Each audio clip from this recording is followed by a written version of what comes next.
बिस्मिल्लाहिर्रहमानिर्रहीम। ला इलाहा इल्लल्लाह।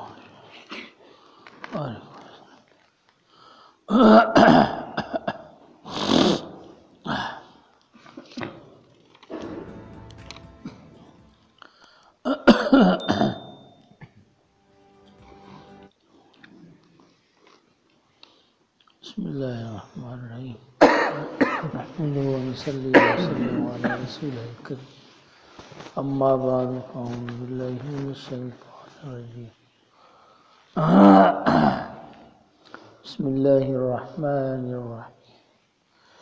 वत्लु अलैहिम नबअ इब्राहीम इज़ क़ाल लिअबीहि व क़ौमिहि मा तअबुदून क़ालू नअबुदु असनामन फ़नज़ल्लु लहा आकिफ़ीन क़ाल हल यस्मऊनकुम इज़ तदऊन औ यनफ़ऊनकुम औ यज़ुर्रून क़ालू बल वजदना आबाअना कज़ालिक यफ़अलून। सदक़ल्लाहुल अज़ीम। अल्लाहुम्मा सल्लि व सल्लिम व बारिक अला सय्यिदिना व मौलाना मुहम्मदिन व अला आलिहि व सहबिहि कमा तुहिब्बु व तर्ज़ा अदद मा तुहिब्बु व तर्ज़ा।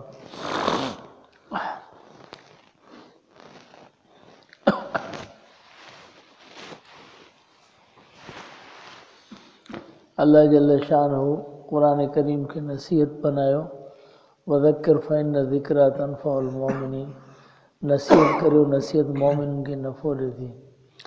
अल्लाह जल्ल शानहू जेके तज़कीरात क़ुरान में बयानु फ़रमायूं नसीहतूं, उन नसीहतनि जा क़िस्म हिकिड़ो आहे तज़कीर बि आला इल्लाह। अल्लाह ताला जी नेमतनि सां तज़कीर, यानी अल्लाह जल्ल शानहू पंहिंजूं नेमतूं यादि ॾियारियूं। तव्हां ॾिसो तव्हांजे मथां अल्लाह तबारक व तआला कहिड़ियूं कहिड़ियूं नेमतूं कयूं। इहो तज़कीर बि आला इल्लाह, तज़कीर बि अय्यामिल्लाह। ज़माने जा हादसात ऐं वाक़ियात त जेके मोमिनीन हुआ उन्हनि जे लाइ अल्लाह तबारक व तआला केॾी ज़िंदगी सुठी कई, ऐं जेके मुजरिमीन हुआ उन्हनि जे लाइ जेको दुनिया जे अंदरि जेके मामलात आया उहे, ऐं तज़कीर बिल उमम साबिक़ा जेके पहिरियूं उम्मतूं उन्हनि सां, ऐं क़िस्सनि सां तज़कीर। अंबिया इकराम अलैहिमुस्सलातु वस्सलाम जा क़िस्सा अल्लाह जल्ल शानहू बयानु फ़रमाया। पैगम्बरनि जा क़िस्सा, उन्हनि जी दावत, उन तिर्ज़ अमल, उनखे अल्लाह जल्ल शानहू क़ुरान करीम में इन करे बयानु फ़रमायो त हिन काइनात जूं सभ खां वॾियूं हस्तियूं नबी आहिनि, पैगम्बर। सभिनी खां ज़्यादा मासूम जमात अल्लाह ताला जिन जे सीननि खे वही इलाही जे लाइ मुंतख़ब कयो हुजे, ऐं इंसाननि जी हिदायत लाइ जंहिंखे मुंतख़ब फ़रमायो, अंबिया इकराम अलैहिमुस्सलातु वस्सलाम। त मासूमीन जी जमात ऐं अल्लाह जा मुंतख़ब नुमाइंदा आहिनि। इन करे उन्हनि जे क़िस्सनि खे, उन्हनि जे अंदाज़ खे, दावत खे अल्लाह जल्ल शानहू क़ुरान जे अंदरि बयानु फ़रमायो। ख़ासि करे अंबिया किराम जाम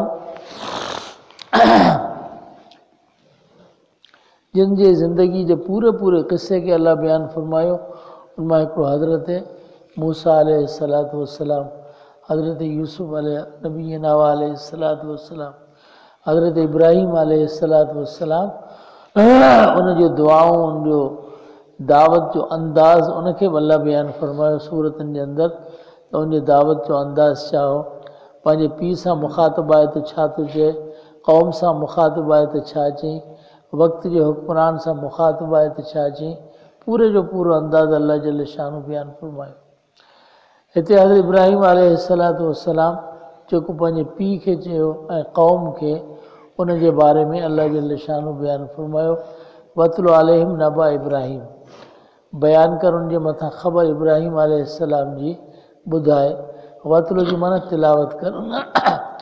इज़ क़ाल लिअबीहि व क़ौमिहि मा तअबुदून, जॾहिं पंहिंजे पीउ खे ऐं क़ौम खे चई मा तअबुदून, छा जी इबादत करियो था। यानी नबी जो कमु जेको तशरीह पैगम्बर ऐं नबी आहे, उनजो कमु इहो आहे त उनखे दुनिया जी शयुनि मञा आणे कढी करे अल्लाह तबारक व तआला जी ज़ात जी तरफ़ आणु, ऐं मख़लूक़ात जे हिन बुत परस्ती मञा कढी करे तौहीद जे तरफ़ आणु। जॾहिं अल्लाह वहदहू ला शरीक लहू आहे ऐं सॼी दुनिया तस्लीम करे थी त रब्बुल आलमीन वहदहू ला शरीक लहू आहे, त त पोइ ग़ैर जे अॻियां छो था झुकनि ऐं बुतनि जी इबादत छो था कनि। मा ताबुदून, छा जी इबादत कंदा आहियो। कालू नाबुदु असनामन फनज़ल्लु लहा आकिफीन, चऊं था असां बुतनि जी पूॼा कंदा आहियूं ऐं गोॾा टेके उनजे अॻियां पिया हूंदा आहियूं। गोॾा टेकणु इहो इबादत आहे, कंहिंजे अॻियां गोॾा टेकी करे किरणु ऐं उनजी इबादत करणु। त इब्राहिम अलैहिस्सलातु वस्सलाम बुनियादी शयूं बयानु फरमायूं त रब जे अंदरि जेके सिफ़ात हुजणु खपनि, अल्लाह जी ज़ात में जेके माबूद में सिफ़ात हुजणु खपनि, उहे छा सिफ़ात इन जे अंदरि तव्हांखे नज़र अचनि थियूं। उहा सिफ़ात ई आहे त तव्हां जंहिं वक़्तु जंहिं हाल में जिते जहिड़ी ज़बान में जॾहिं दुआ घुरो त उन दुआ खे उहो ॿुधे ऐं ॼाणे। इहा सभ खां पहिरीं बुनियादी शइ आहे। जेकॾहिं को बुज़ुर्ग आहे, को काइनात में जेको बुज़ुर्ग हुजे, जेकॾहिं अरबी आहे तव्हांजी सिंधी कोन सम्झंदो, जेकॾहिं सिंधी आहे त पोइ उर्दू कोन सम्झंदो, अरबी कोन सम्झंदो। अहिड़े तरीक़े सां जेके जेके बुज़ुर्ग जंहिंजे ज़बान जे अंदरि आहिनि उनखे ॿी ज़बान कीअं सम्झंदा। जेके माण्हू चवनि था त फिलहाल बुज़ुर्ग जी पूॼा था करियूं या उनजे अॻियां असीं पंहिंजूं हाजतूं पूरियूं था करियूं।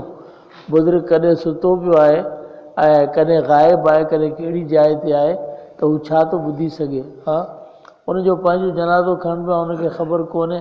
सभ खां पहिरीं शइ समा इल्मु आहे त ॿुधे ऐं उनखे इल्मु थिए, उहो सिर्फ़ु रब्बुल आलमीन खे आहे। उन ॿुधण खां पोइ वरी ॿ शयूं आहिनि त नफ़ो खे तव्हां ताईं पहुचाए सघे ऐं नुक़सान खे तव्हां तां हटाए सघे। उहा बि सिर्फ़ु अल्लाह जल शान जी सिफ़त आहे। यमसस्कल्लाहु बिज़ुर्रिन फला काशिफ़ लहू इल्ला हू, अल्लाह थी जेकर नुक़सान ॾे कंहिंखे त केरु बि उनखे खोले नथो सघे। वई यमसस्क बिख़ैरुन फला राद लिफ़ज़लिही, जेकॾहिं भलाई पहुचाए त अल्लाह जे फज़ल खे केरु रोके नथो सघे। मा यफ़्तहिल्लाहु लिन्नास,